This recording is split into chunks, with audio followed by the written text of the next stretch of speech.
Oke,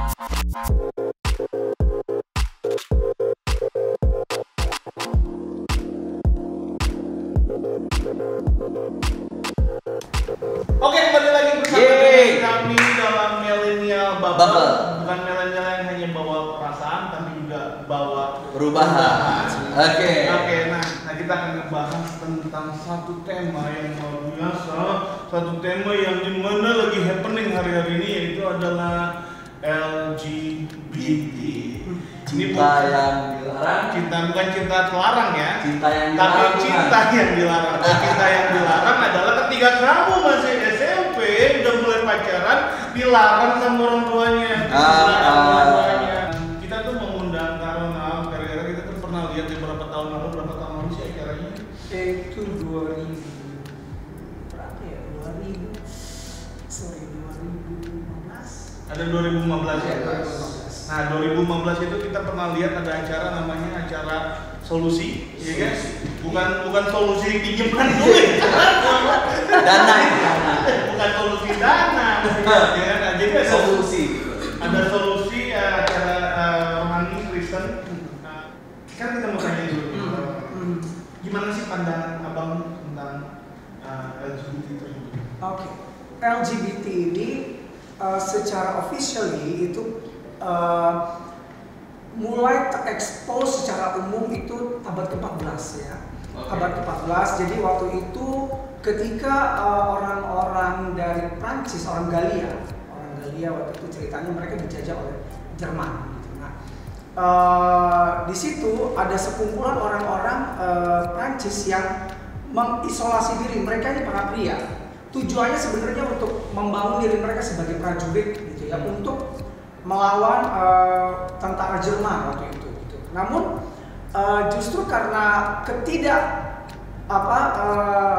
ketidakadaan wanita di sana, dalam artian mungkin di sini adalah ibunya atau mungkin istrinya gitu ya, akhirnya mereka melakukan disorientasi pertemanan gitu ya, disorientasi hubungan, termasuk dalam hubungan seksual di sana gitu ya, karena mereka secara biologis mereka membutuhkan itu ya, walaupun mereka anak-anak ada juga di situ orang tua, tapi mereka di sana kan terisolasi sedemikian rupa karena mereka berlatih perang gitu, dan mereka nggak bisa terekspos kan keluar, karena kalau terekspos keluar kelihatan sama kerajaan Jerman waktu itu pasti mereka akan ditangkap gitu karena, dan akhirnya tereksposlah mereka di sana bukan sebagai sekumpulan prajurit Prancis waktu, tapi justru terekspos sebagai sekumpulan laki-laki yang dengan orientasi seksual sejenis di sana gitu.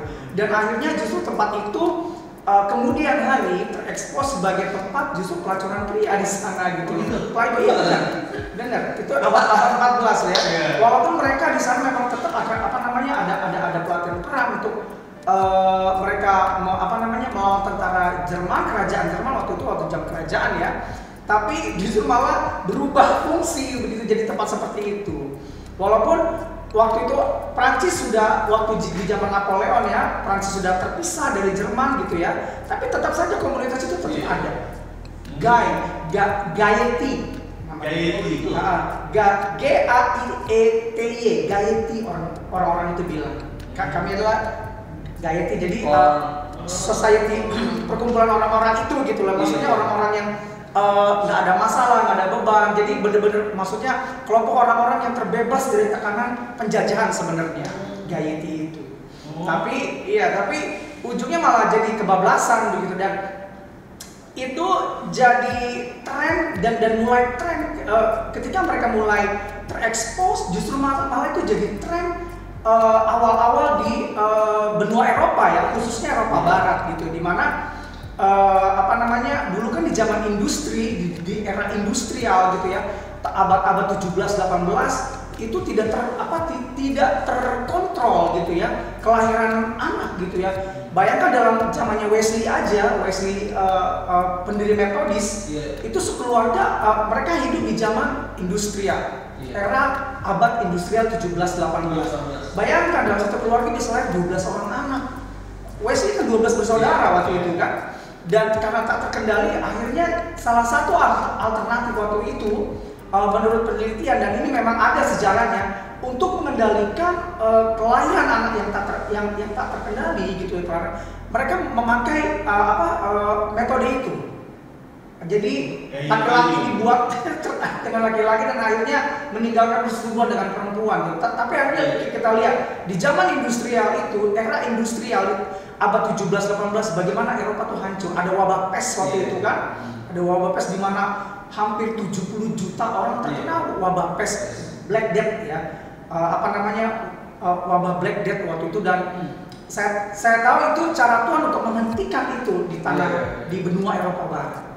Jadi seperti itu LGBT perkembangan awal-awalnya seperti itu. Dan akhirnya apalagi ketika orang Eropa mengalami masa pencerahan, waktu itu mereka pergi berlayar kemana-mana sampai akhirnya mereka ke Amerika, mereka ke Asia segala macam. Nah, mulai dari situlah bertumbuh komunitas-komunitas gay di berbagai bangsa, berbagai tempat di dunia gitu ya. Jadi sebenarnya mereka tuh dilahirin tuh laki ya, bahkan komentarnya itu prajurit tingkatannya. Oh iya, of course ya, prajurit. Tapi karena terdesak kebutuhan itu biologis tadi, iya. Berarti kayak isu-isu penjara itu ya? Iya, bisa jadi, iya seperti itu. Jadi harusnya itu jadi camp yang kasar ya kan? Tiba-tiba jadi camp yang feminin banget.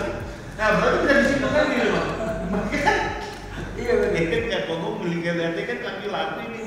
Tanyakanmu kok tentara bewok, kita dopus, gitu kan kok tentara mah pakai pomade, pakai pomade. Nah ini pada mulai. Iya. Berarti kan awalnya dia laki. Iya, awalnya memang laki. Berarti itu nggak berpengaruh sama gen dong kalau yang bikin. Oh, nggak ada hubungannya karena Tuhan tuh strike dari awal gitu ya. Dia menciptakan kita menciptakan laki-laki dan perempuan.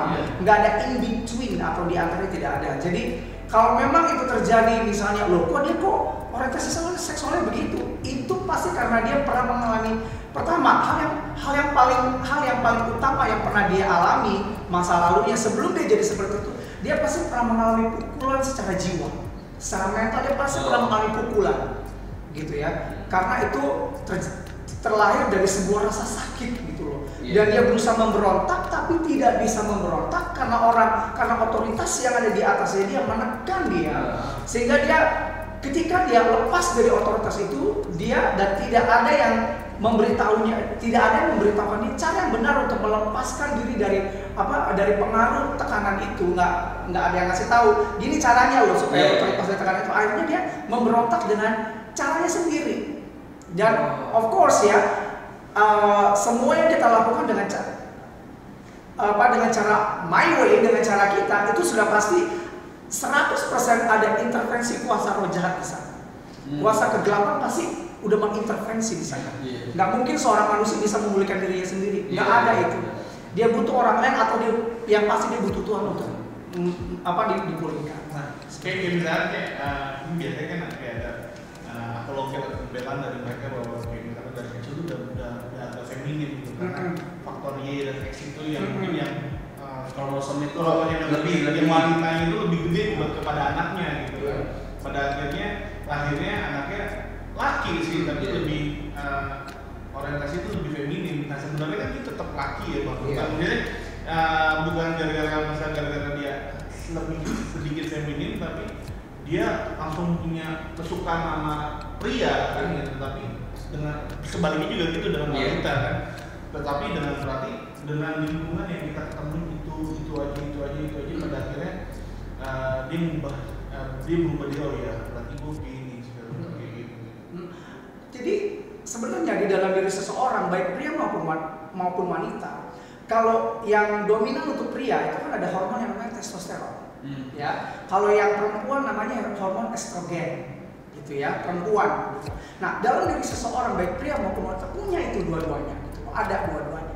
Tapi ketika dia lahir dengan identitas kelamin yang jelas, misalnya ketika dia lahir seorang dia mempunyai penis, gitu, tetap di dalamnya ada estrogen dan testosteron, gitu ya. Tapi dalam perkembangannya, gitu ya, hormon ini akan dipengaruhi oleh mental atau kejiwaan seseorang. Kalau misalnya seperti yang Ino bilang tadi bahwa kalau dia sekalipun dia ada ditinggal semuanya perempuan semua, tapi kalau orang yang di atas dia, maksudnya orang tuanya mendidik dia sebagai laki-laki, sehingga hormon testosteronnya itu jadi dominan dalam dirinya dia tidak akan menjadi seorang gay. Atau dia tidak akan mempunyai orientasi, dia akan suka dengan sesama jenisnya, tidak. Demikian juga dengan perempuan sebaliknya gitu loh. Jadi ini memang tidak ditentukan oleh apa yang ada di dalam dirinya dia tidak.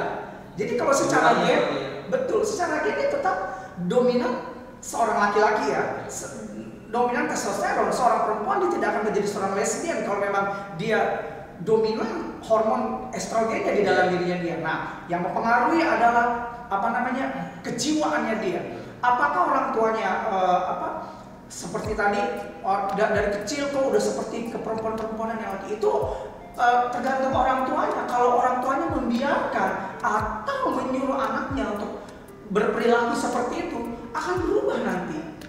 Tekanan jiwanya lebih besar kepada estrogen, sehingga membuat hormon estrogennya bertumbuh lebih besar. Oleh karena perkembangan jiwanya gitu loh. Perkembangan jiwanya dari yang dia dapat dari output dari luar itu lebih mempengaruhi hormon estrogennya dibanding testosteronnya gitu loh. Sehingga terjadilah penyimpangan gitu. Seperti saya bilang tadi, kalau dia laki diperlakukan seperti seorang laki, sekalipun 1000 perempuan di kanan kirinya gitu ya, dan bergaul dengan dia gitu, dia akan tetap laki. Dia akan tetap tertarik dengan lawan jenisnya gitu.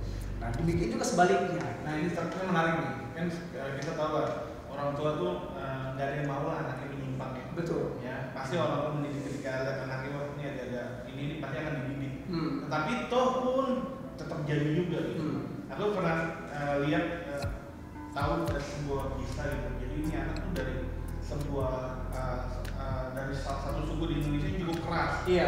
Mengajar cukup keras, pada akhirnya dia ke Jerman dan akhirnya nikah sama dia bilang, oh saya dari kecil udah suka sama laki-laki gitu.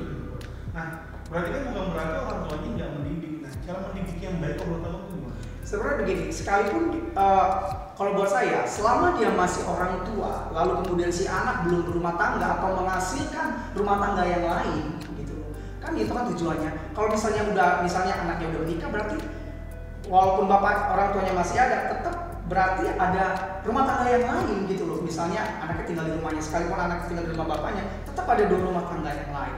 Kalau misalnya udah misal rumah tangga, ya berarti memang orang tuanya sudah terputus kan. Dikatakan di dalam firman Tuhan, seorang yang sudah hidup bersama dengan istrinya meninggalkan orang tuanya. Tapi selama orang tuanya selama anaknya belum memiliki rumah tangga dan orang tuanya masih hidup, anak itu tetap ada di bawah tanggung jawab orang tua. Ya, itu firman Tuhan yang ngajar, tetap ada di bawah didikan orang tua. Seberapapun tuanya dia, kalau dia belum menikah atau membangun keluarga yang lain selain orang tuanya gitu, berarti anaknya gitu ya, dia akan tetap di bawah bimbingan orang tua. Nah, permasalahannya seperti yang terjadi juga tetangga kita sebelah gitu ya, dia pergi ke luar negeri lalu kemudian dia menjadi seorang seorang predator homoseksual terbesar di negara itu gitu ya. Iya, itu bukan kurang kasih sayang, orang tuanya dua-duanya masih ada sampai hari ini. Dikasih biaya sampai dia punya apartemen sendiri di sana, apa kurangnya gitu. Tapi ternyata gitu ya, pertama bahwa money is not everything, uang bukan segalanya, tapi kebahagiaan itu segalanya. Sebuah keluarga yang bahagia gitu ya, dan terus menjaga kebahagiaan, nggak cuma sekedar bahagia ya, menjaga kebahagiaan rumah tangganya gitu ya. Misalnya, walaupun anaknya banyak kok, ada hamba-hamba Tuhan nih gitu ya, anaknya seperti saya contoh orang tua rohani saya, Pak Jalanan Sinaga dan Ibu Linda Sumbaya gitu ya. Dia punya anak seorang putri Indonesia loh, tahun 2000 berapa, udah lama gitu ya. Putri Indonesia, Aca Sinaga namanya. Kemudian dia tinggal di Australia, sekolah apa segala macam, tetap jadi orang benar. Kenapa? Karena orang tuanya mempertahankan kebahagiaan dalam rumah tangganya. Dengan apa? Memberikan tetap perhatian yang ekstra buat anak-anaknya gitu loh. Jadi sekalipun papa mamanya melayani gitu, itu melayani jawabnya luar biasa ya. Itu orang kita kenal lah siapa, Pak Jalanan sibuk. Iya gitu. Tapi dengan anaknya dia tetap memberikan perhatian dan memantau. Untuk mempertahankan sebuah kebahagiaan dalam keluarga itu nggak bisa cuma sekedar oke, udah hebat lu udah dewasa, live your own way, nggak bisa. Tetap kalau dia belum menikah, kita harus pantau dia. Ekornya masih harus tetap kita pegang, nggak bisa kita lepas. So waktu ada anak yang memang dia diberi berkat untuk sekolah ke luar negeri, tetap kita harus ada di sampingnya. Walaupun nggak bisa 24 hours, kita kan sekarang udah ada sosial media yang mumpuni gitu ya. Lewat sosial media kita bisa berhubungan dengan mereka yang tadi jauh jadi deket gitu loh. Dan kita pantau dan kita harus bayar harganya kalau kita memang sudah dianugerahi Tuhan untuk membawa anak kita sekolah ke luar negeri, untuk memperhatikan dan untuk menjaga kebahagiaan dia bersama dengan kita orang tuanya. Kita harus perhatikan dia. Bayar harganya adalah dengan menghubungi dia every time. Saya nggak bilang harus pagi saat, pokoknya setiap saat dia bisa dihubungi dia. Berikan perhatian, berikan compassion, berikan atensi, perhatian yang full buat dia. Jadi nggak bisa seorang anak gitu ya, yang atau misalnya dia seorang yang memang mungkin kerja di luar negeri selama dia belum menikah gitu, kita perhatikan. Apalagi misalnya kita orang tua rohaninya dia gitu ya, lalu kemudian dia sekolah di luar negeri, perhatikan. Tempel dia, pepet dia, pegang ekornya dalam tanda kutip supaya dia jangan kemana-mana. Perhatikan kehidupan rohaninya dia, kejiwaannya dia, bahkan sampai semua gerak-gerik tubuhnya kita bisa perhatikan. Gitu loh, sehingga sampai dia nanti memasuki liga pernikahan gitu ya, kita sudah tahu dan kita bisa memberikan restu kepada dia gitu loh, mempercayakan dia kepada orang lain gitu loh. Dalam hal ini adalah sebuah pernikahan gitu ya, seperti itu. Jadi itu ini ya, benar-benar peran orang tua tuh sangat. Jadi kita sebagai orang tua tuh kayak ini nanti jadi orang tua apa no? Jadi kita kayak nggak bisa berharap anak tuh bertumbuh sendiri, nggak bisa. Terus tiba-tiba kita berharap mau baik gitu. Nah berarti memang kita setuju berarti ya, dari lahir tuh nggak ada yang namanya gay atau lesbian. Itu pengaruh dari luar. Nah itu misalnya pernah kalau orang bilang tuh kejiwaan. Nah kalau masalahnya ini gimana bang? Tadi kan abang juga pernah tadi bilang kan dia tuh bahagia, semua terpenuhi, orang tua komplit, ya. Tapi kok dia bisa gitu? Nah, dia nggak pernah dapat perlakuan nggak enak sama orang tuanya, nggak pernah disakitin, terus nggak pernah, pokoknya nggak pernah sakit lah kejiwaan. Tetapi satu kesempatan dia sahabatnya kebetulan gay, dan dia nyaman sama itu, akhirnya jadi gay. Nah, itu bisa, itu kan pasti banyak kayak gitu loh ya. Ada soalnya kasih sayang melimpah gitu, kehadiran atensi melimpah. Tapi karena dia punya lingkungan, ya kan, dan dia nyaman sama temannya itu, akhirnya nyaman itu berubah jadi tanda kutip jadi cinta sama dia. Itu tuh kok bisa gitu bang, gitu. Seperti yang kamu bilang tadi, kesempatan. Seperti yang pernah dibilang, dan ada jargon dulu ya, kejahatan itu terjadi bukan karena ada tempatnya, karena ada korbannya, enggak, tapi karena ada kesempatan, gitu kan. Nah permasalahannya sebenarnya pasti ada masalah di situ. Kenapa? Karena tidak mungkin seorang tua, orang tua kalau dia benar-benar menjaga anaknya itu pasti tidak akan melangkah kepada hal yang nggak benar gitu. Karena gini, itu pasti ada yang miss dari orang tua ketika dia memperhatikan anaknya, tapi ada yang terlewat pasti gitu ya. Memang nggak ada orang tua yang sempurna, tidak. Tapi maka itulah dibutuhkan yang namanya bukan cuma sekedar relationship, tapi dalam keluarga itu butuh strong relationship gitu ya. Jadi dalam keluarga itu bukan berarti justru malah dalam keluarga. Perhatikan, kalau saya pribadi ya, dan ini saya pelajari dari senior saya. Ketika kita berhubungan dengan anggota keluarga kita yang lain, tidak hanya memperhatikan hal-hal yang besar, hal-hal yang hal-hal yang hebat dalam hidupnya dia. Perhatikan hal-hal yang lemah dalam hidupnya dia. Gitu, karena perlu loh seorang dalam kejiwaan seseorang itu yang menjadi kaca buat dia, bukan dirinya sendiri. Itu orang lain yang harus melihat dia gitu. Nah, bagaimana bisa supaya dia bisa terbuka gitu. Nah, gini, hal yang membuat kok kenapa bisa seperti itu? Karena gini, sebuah keluarga itu harus membangun segala sesuatu supaya lebih baik, justru bukan dari hal-hal yang hebat, tapi dari hal-hal yang sepele. Hal-hal sepele, bahkan dari hal yang tidak penting, bicarakanlah itu, komunikasikanlah itu. Karena justru nanti dari hal yang tidak penting, biasanya hal-hal yang di luar hal-hal yang penting yang tidak ketahui keluar dari hal-hal yang sepele. Gitu contohnya begini, seperti yang hal LGBT tadi gitu ya. Contohnya itu. Kita nggak tahu, baik-baik aja di rumah gitu kan. Tapi kok dan belum tahu. Nah, biasanya ketahuan ini misalnya dari cara dia berkomunikasi dengan kita kan terasa ya. Kalau seseorang berkomunikasi dengan kita dan dia memiliki kesalahan dalam ada sesuatu yang salah yang dia simpan dalam hatinya, biasanya dia agak kaku ngomong sama kita. Dia agak sedikit linglung kalau misalnya ada pembahasan tertentu yang mungkin yang berkaitan dengan LGBT misalnya, gimana kamu sama teman-teman kamu yang laki-laki, pasti dia akan sedikit dan biasanya orang tua yang mengenal anaknya akan terasa kenapa sih dia kok ngomong agak berbeda ya. Lalu kemudian ketika ditanya bagaimana kamu udah punya cewek belum, tuh kan hal yang sepele gitu kan, normal. Nah kalau misalnya dia mulai ada perubahan di sana agak kaku ngomong, terasa ini ada sinyal terasa ini. Biasanya orang tua akan seperti itu gitu loh. Kalau dia membangun dari hal yang sepele gitu, justru dari hal yang sepele itu kita akan mengerti siapa dia. Bukan dari hal yang gimana kamu kuliahnya, apa pelajaran yang kamu paling suka itu. Oh enggak, bukan itu. Dari hal yang sepele malah gitu kan. Kamu gimana tadi? Kamu katanya tadi jalan sama si ini. Gimana tadi gitu kan. Padahal kan nggak penting juga gitu ya. Itu teman kamu ya teman terserah kamu mau sama siapa kayak urusan kamu gitu kan. Tapi enggak, kita perhatikan dengan siapa dia bergaul, dengan siapa dia berinteraksi dan seperti apa interaksinya kita perlu tahu. Dan itu harus dibangun, harus kita ketahui, gali dari hal yang sepele. Kamu tadi gimana tadi jalan sama dia? Apa sih tadi? Oh enggak, biasanya nanti akan keluar nanti. Ya aku sih emang deket sama dia, ya gimana ya, aku tuh rasanya, apalagi misalnya sejenis, aku tuh rasa nyaman loh pas sama dia segala macam. Kan kita mulai aneh gitu kan, dari situ kita sudah menemukan sinyal-sinyal yang perlu kita bereskan gitu loh dalam hidupnya dia. Seperti itu. Jadi tidak ada sebenarnya yang tidak ada hal yang tersembunyi dalam sebuah hubungan, tidak ada yang tidak tersembunyi dari permasalahan yang terjadi dalam hidup anaknya gitu ya. Kalau tidak dibangun dengan relationship yang baik gitu.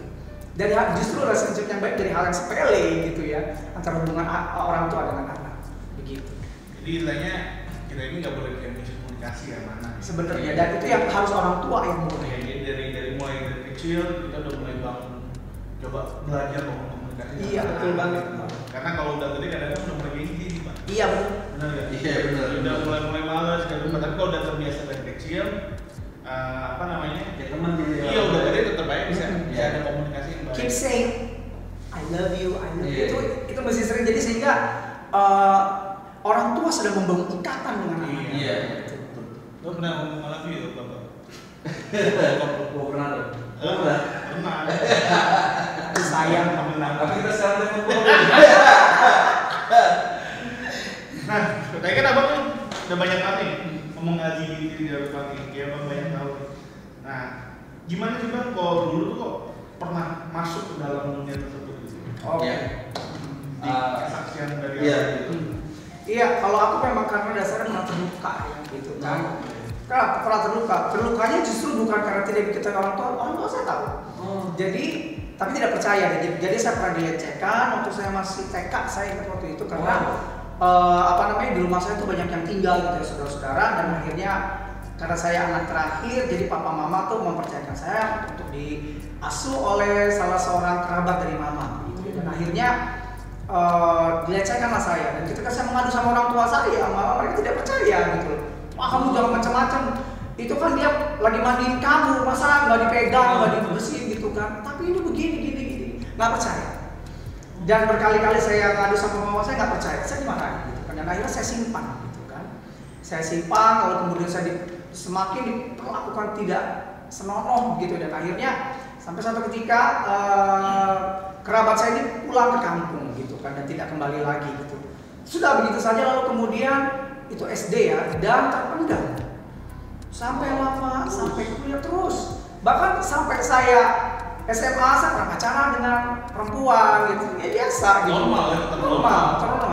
Justru dan kuliah saya normal. Justru ketika saya bekerja di dunia malam, waktu itu saya sebagai seni klub gitu nyanyi, saya ketemu dengan seseorang, dia baik orangnya, baiknya sebenarnya baik jahat gitu ya. Dalam artian karena saya nyanyi di sebuah kafe begitu waktu itu di luar daerah, akhirnya saya terpengaruh dengan minuman keras, lalu kemudian terpengaruh dengan obat-obatan terlarang ya, karena dia menyediakan segala sesuatunya di situ, dia orang berada gitu ya. Lalu kemudian saya sering disuplai segala macam sampai akhirnya dalam keadaan yang setengah sadar gitu ya. Dan sebenarnya saya sadar, tapi karena sekarang dibawa pengaruh minuman keras ditambah pengaruh obat-obatan terlarang begitu ya, akhirnya saya menuruti apa yang dia mau dan terjadilah terulang lagi di situ. Pelecehan gitu kan.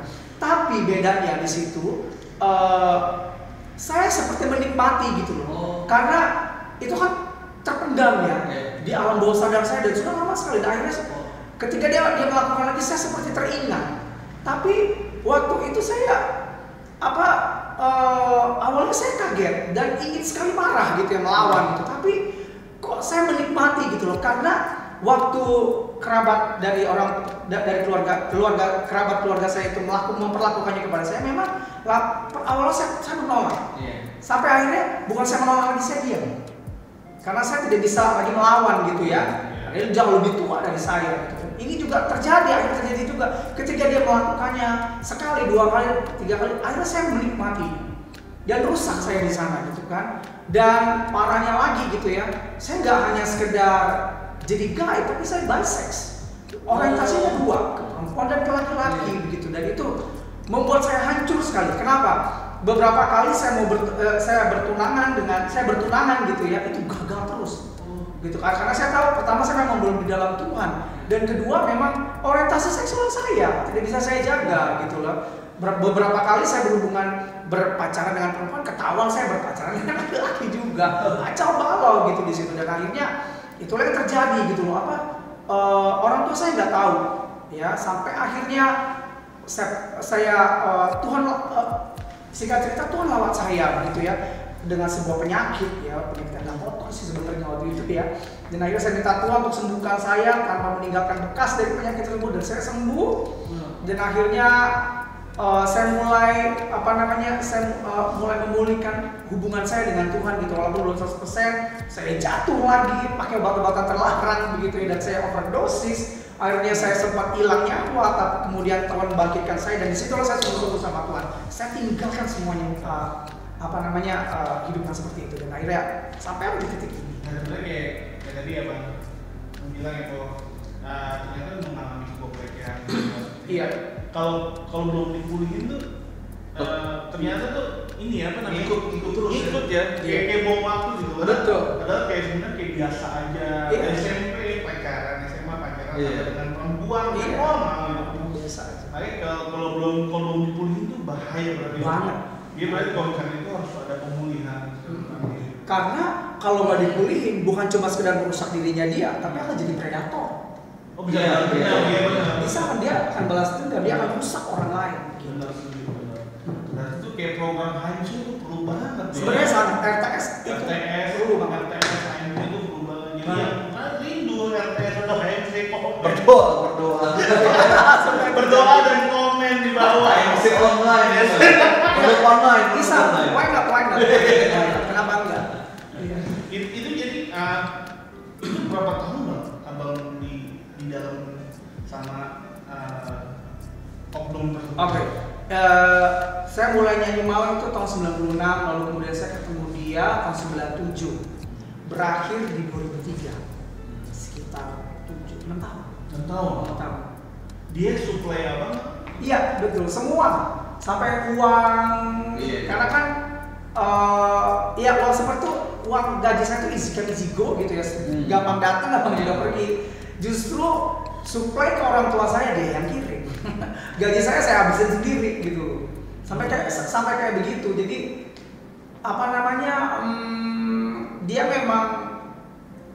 dia sebenarnya ngasih perhatian sedikit aja, tapi saya yang berlebihan gitu. Karena saya kan terluka gitu. Saya yang terluka, lalu kemudian dia menawarkan sesuatu yang sebenarnya biasa aja gitu ya, sesuatu yang salah malah gitu. Dan akhirnya saya begitu terikat sedemikian rupa selama 6 tahun dengan orang itu. Gitu. Selama 6 tahun itu apakah kayak saya pengen main keluar nih, tapi kayaknya ada rasa-rasa ini. Selalu udah berpikir seperti itu, apalagi kalau misalnya lagi ribut ya. Berapa kali bolak-balik maksudnya dia putusin, lalu kemudian dia rayu karena saya juga nggak ada yang ya apalagi masih di dunia gitu ya, mana mungkin bersentuh dengan hal-hal yang rohani gitu ya.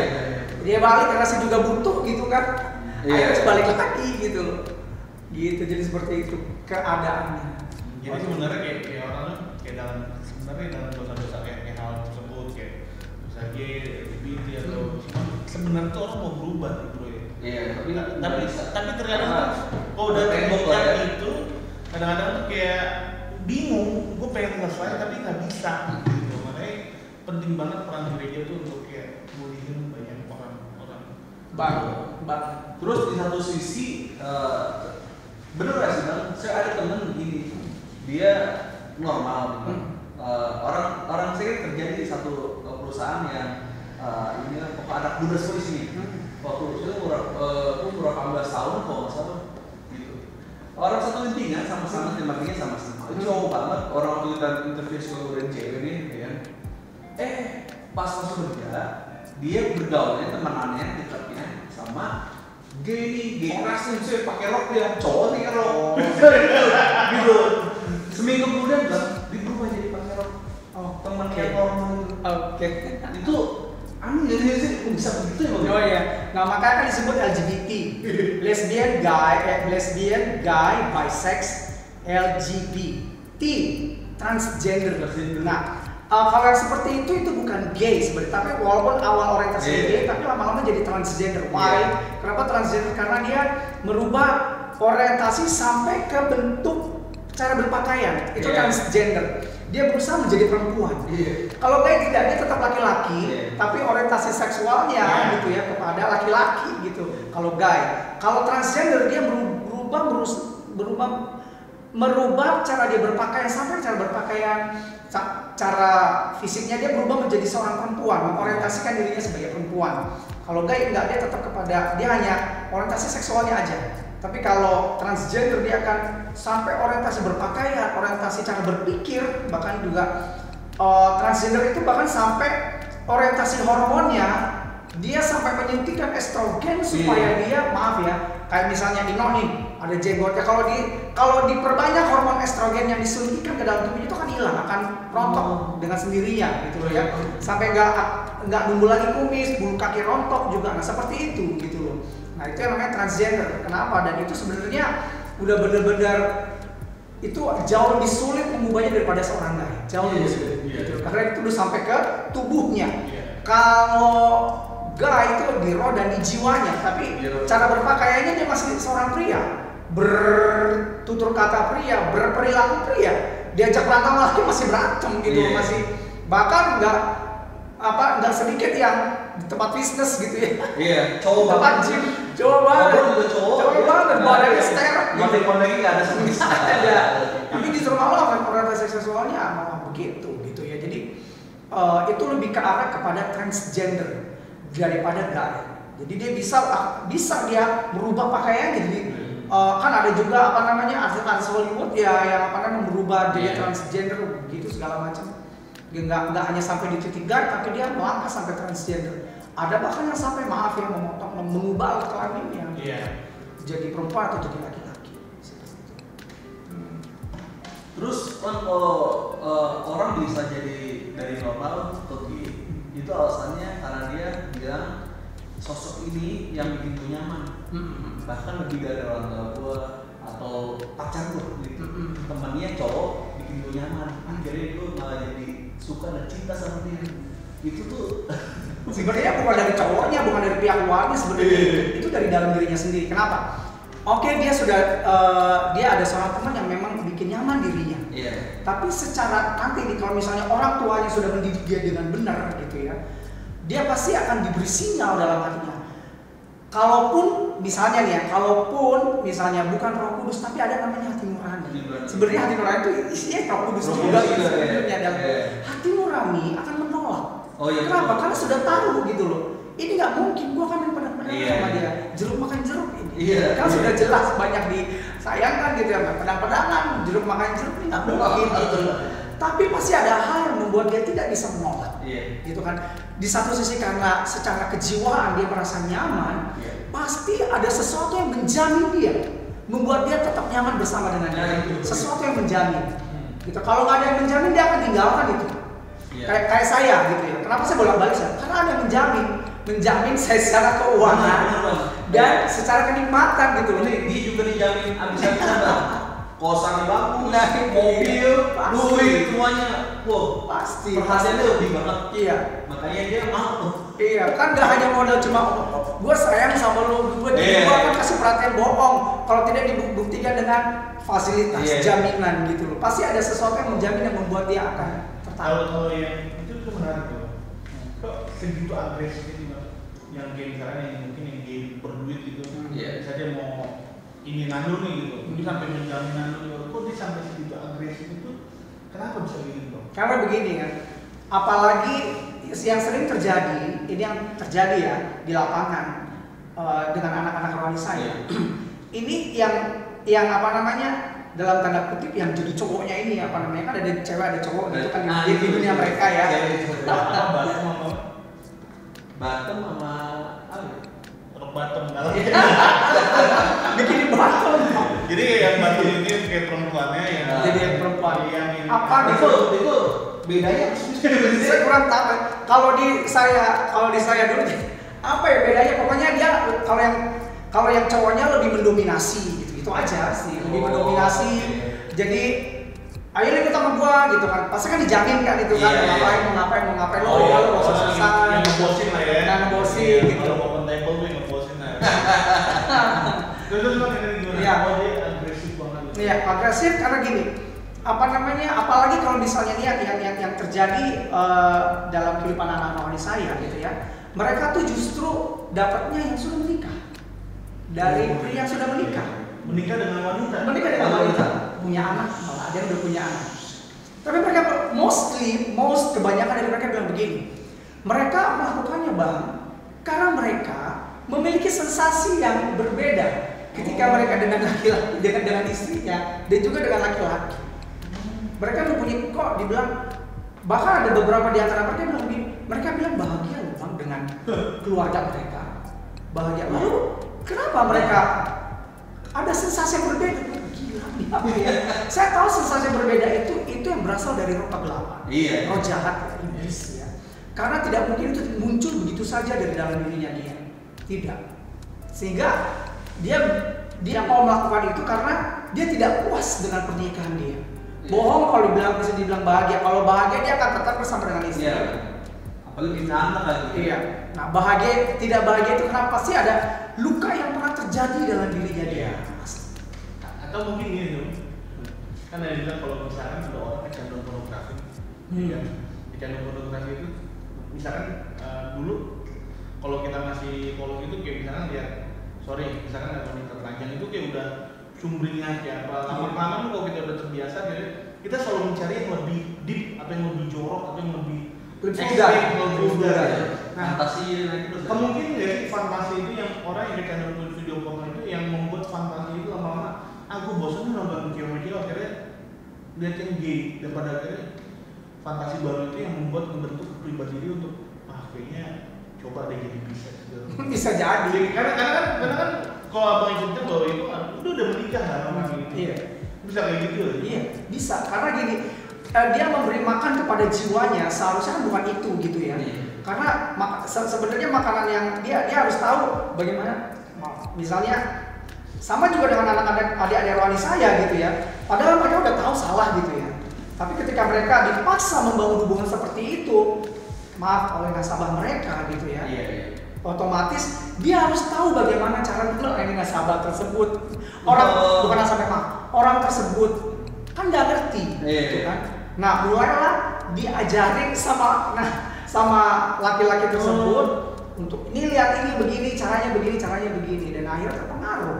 Gitu dan seperti yang kamu bilang tadi bahwa mungkin nggak sempat melihat of course jelas karena apa yang menjadi makanan jiwa seseorang seperti itulah jiwanya kepada orang lain, apalagi kepada orang lain yang dia suka atau orang yang sepertinya membuat dia nyaman gitu ya. Seperti tadi kan dia bilang bahwa pria yang berkeluarga itu menginginkan sensasi yang lain. Ya makanya dia melakukannya dengan laki-laki karena dia nggak puas dengan istrinya, dengan perempuan, dengan istrinya gitu. Sehingga dia memberi makan kepada untuk melihat itu. Saya mau bikin sensasi yang beda dalam hidup saya, gitu kan. Jadi bisa, bener nih Pak. Kalau orang yang udah gay udah lama mungkin sudah senior gay, satu gay, emang ada yang ininya udah lama bergay itu, dia itu bisa mengubah jati diri orang yang dari lama jadi gay. Bisa, karena itu kan, nah ada hal yang penting juga bahwa seorang bisa berorientasi gay, pertama kan itu kan karena penyakit ya. Iya. Nah, kenapa dia bisa sakit? Karena dia ditularkan dari seseorang. Nah, itu maksudnya. Ditularkan itu. Iya gitu kan. Pertama, memang karena ada luka gitu kan. Tapi kalau lukanya dibersihin, dipulihkan, dibalut, akan hilang. Tapi kalau lukanya tetap terbuka, lalu kemudian masuk virus yang lain, bakteri yang lain itu kan menganga lebar, bahkan akan menggerogoti jiwanya dia gitu. Jadi sehingga itu bisa mengubah orang lain, bisa mengubah gitu loh. Apalagi dia terluka, lalu kemudian misalnya si A dia ngejar si B gitu, si B ini udah terluka hancur-hancuran, terus coba disiram dengan kasih sayang yang aneh, yang gila dan sia-sia. Gitu ya, akhirnya ini sembuh sih, tapi sembuh ngikutin ini gitu loh. Karena dia pikir, oh dia nyembuhin gue sembuh yang gak wajar, dia nyembuhin gue ikut dia lah gitu. Jadi kayak gitu, bisa. Karena itu ditularkan gitu ya dari orang yang sakit. Itu orang yang gay senior itu, dia biasanya tahu trik nggak sih atau jago trik gitu bisa ngubah orang? Tahu, biasanya kan itu ya semua itu dibangun dari komunikasi ya. Kayak saya gitu kan. Tadi saya baik-baik aja gitu kan. Terus iya jujur. Terus kemudian saya dikasih obat terlarang gitu ya. Saya pakai pakai sabu lah segala macam. Kemudian dia di bawah pengaruh obat terlarang, saya didoktrin sama dia, dibilang aku suka kamu, aku segala macem lah gitu. Apalagi kan ada istilahnya kalau pakai udah pakai sabu yang diinjeksi itu kan ke darah dan sampai kotak dan akhirnya orang gampang berhalusinasi gitu kan. Waktu itu saya sering cerita sama dia, lalu kemudian dalam keadaan kecewa gitu, saya putus ya dari pacar saya, dia kasih saya itu dan saya tenang, dan di tengah-tengah saya berhalusinasi dia masuk gitu, lu ngapain sih sama cewek gini, tau nggak, gue tuh perhatian sama lu, gue tuh yang lebih care sama lu gitu segala macam. Dan dalam keadaan saya berhalusinasi kosong, dia masuk, saya terima bulat-bulat gitu loh apa yang dia katakan, ya. Demikian juga dengan orang yang lagi terluka, ya, be careful, hati-hati dengan siapa kamu berbicara. Nah itu. Sehingga luka yang terjadi dalam hidup kamu tidak semakin membusuk, tidak semakin menginfeksi hidup kamu, menginfeksi yang jelek ya. Tapi kalau kamu datang kepada orang yang tepat ketika kamu terluka, infeksi itu tidak akan terjadi, bahkan luka itu akan cepat sembuh. Gitu. Kira-kira seperti itu. Biasanya tuh perempuan loh udah update statusnya udah galau-galau. Ini para buaya ini pada masuk. Iya, kamu kenapa? Cerita sama kamu itu, emang itu orangnya. Aku sih galau. Jangan yuk gitu. Aku bisa jadi jawaban loh buat itu. Nah, gimana tuh gay itu bisa pakai cara demi dia. Iya, betul. Dan jago berarti Bang. Iya. Karena faktanya banyak yang sekarang kita zaman sekarang kalau dulu langka ya orang yang bikin sekarang ya waktu itu nanti dia pernah cerita kan di kantor, dia bilang bahwa ada seorang tokoh gitu, dia punya istri cantik gitu, dan ternyata Nando pernah ketemu, dia ternyata gay gitu karena alasannya dia udah bisa naklukin banyak perempuan pada jadi kayak aku siapa sih dia tuh artis besar waktu zaman itu. Jadi dia bilang siapa sih cewek yang gak bisa gua takut. Iya. Jadi levelnya bukan cewek lagi cowok gitu. Karena cewek gak ada lagi cewek yang bisa takut, semuanya lebih sama dia. Iya. Fantasinya sampai kayak gitu. Iya, itu karena dia terluka dan akhirnya sakit gitu kan. Benar. Nggak disembuhin. Jadi para playboy hati-hati kamu di luar kan. Jangan banget udah levelnya di sini ada lagi. Kamu sudah menghabiskan wanita pada akhirnya kan kasihan pada jatuhnya jadi gay. Nggak bercanda ya. Nah, kalau orang yang LGBT gitu, kira-kira itu, dia bisa tahu ya bang, kalau misalkan lawan bicara ini juga bisa. Iya. Gimana sih? Tahu. Gitu. Gimana ya? Saya juga sudah lupa rasanya gitu. Cuma yang pasti. Oh itu dirasa berarti? Dirasa gitu. Oh. Nggak ada ilmunya bro. Nah itu dirasa. makanya dia. Karena kan gini, dia kan seorang lelaki, tapi dia orientasinya kan menyukai sesama jenisnya. Artinya sebenarnya seharusnya itu kan terjadi pada seorang perempuan. Iya. Perempuan tertarik dengan laki-laki, tapi dia laki-laki tertarik dengan laki-laki. Otomatis rasa perempuan, estrogen yang ada dalam dirinya dia meningkat kan, tinggi gitu. Dan dia bisa merasakan gitu. Dan dirasa kalau misalnya, oh ini kayaknya biasanya sih kalau yang saya hadapi dengan satu orang ini gitu ya, dia tahu dan setiap kali dia misalnya saya lagi konflik sama dia, saya nggak pernah ganti sih waktu itu, karena saya nggak ngerti dengan dunia itu gitu ya, dan saya nggak mau main-main dengan dunia itu. Akhirnya dia tuh setiap kali saya berusaha menjauh dari dia gitu ya, dia pasti tahu momennya kapan gitu loh. Saya bisa didekati sama dia. Gitu. Nah ini juga terjadi dalam kehidupan anak-anak rohani saya, adik-adik rohani saya gitu ya. Kapan mereka bisa didekati khususnya, dan mostly kebanyakan ketika mereka sedang tidak mendapat nasabah gitu loh. Dan iya, karena kan mereka sedang butuh sesuatu. Sebenarnya orang yang mengalami itu sebenarnya karena dia membutuhkan sesuatu yang lebih dalam untuk dirinya gitu loh. Apakah dia sedang membutuhkan uang lebih? Apakah dia sedang membutuhkan pertolongan lebih, bantuan lebih, penghiburan lebih gitu loh. Yang dari biasanya gitu kan. Dan dia nggak dapatkan dari orang yang benar, berpikir benar, bertindak benar, orang yang rohani lah ya. Tapi dia dapat dari orang yang nggak benar gitu loh. Ya. Dan saya tahu itu bukan terjadi coincidence, maksudnya terjadi secara kebetulan, tidak gitu loh. Pertama memang di sini ada intervensi roh jahat ya. Karena gini, waktu dia menghadapi masalah, dia nggak lari ke Tuhan gitu. Dia pakai cara lain. Oh, gue mesti begini, enggak. Tuhan tolong aku, Tuhan. Mungkin awalnya Tuhan tolong aku, nggak ditolong. Dia merasa tidak ditolong-tolong. Akhirnya dia cari pertolongan lain, gitu kan? Pokoknya pertolongan yang di luar Tuhan udah pasti itu bukan dari Tuhan, hantu. Saya udah tahu banget. Waktu itu saya kan usaha apa, saya lagi kolaps apa segala macam. Saya cerita sama teman saya, aduh gimana ya, tolong saya udah banget ayam segala macam lah. Saya usaha ayam untuk segala macam. Dia tawarkan, lu butuh berapa? Tapi ada yang bela-belanya di sana gitu loh. Saya lagi membutuhkan sesuatu dan dia tahu itu. Saya lagi butuh sesuatu. Nah biasanya dia memberikan pertolongan yang semu di sana. Gitu. Jadi be careful kalau misalnya kita ada masalah, pastikan pertama kali yang kita datang adalah Tuhan. Jangan yang lain. Kalau yang lain pasti akan memberikan pertolongan yang salah. Itu dia. Nah, ini bang, gimana cara Tuhan tuh bisa? Ya pertama-tama memang ada proses ya. Seperti yang saya cerita tadi, titik baliknya adalah ketika saya itu overdosis gitu ya. Saya dikasih paginya saya pakai ekstasi ya. Paginya saya 3 ekstasi. Siang saya amfetamin 1 gram. Amfetamin. Sabu. Mau divitamin. Amfetamin itu. Gue kira memfinat tuh. Memfinat buat nyeri gitu. Amfetamin namanya, apalah itu pokoknya yang disuntik gitu ya. Lalu kemudian malamnya saya ngebom 2 gram. Wow. Tengah malam saya udah begini stony, saya kejang. Akhirnya keluar busa di mulut dan putus nafas gitu ya. Sampai berapa lama dan akhirnya saya kebawa kembali.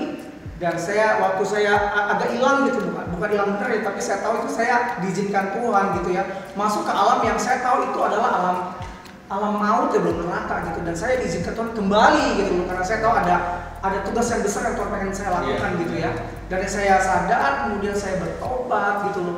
Dan memang sih saya tahu itu karena ada beberapa anggota keluarga saya yang belakangan ketika saya bertobat waktu itu, mereka terus berdoa. Ada keluarga yang mendoakan saya gitu. Karena mereka tahu bahwa saya itu seperti itu, saya kerja malam, udah pasti gak jelas. Lalu kemudian pernah dengar dari ibu saya bahwa saya bandar juga di daerah, waktu saya nyanyi di daerah saya makin narkoba, mama saya juga tahu apa segala macam. Mereka kan bilang tolong doain dong anak saya gini segala macam. Didoakan sama mereka gitu. Saya tahu pasti karena ada yang mendoakan mereka juga karena memang Tuhan sendiri yang mengubah saya dan keputusan saya juga untuk mau berubah gitu. Karena walaupun Tuhan mengintervensi, saya tidak memutuskan untuk memilih untuk berubah, tidak akan terjadi apa-apa. Gitu. Nah, ini agak seru nih. Ini kemungkinan bisa jadi kayak ini kedua nih. Segmen kedua. Iya. Ada yang gue mau tanyain tapi agak serius. Iya.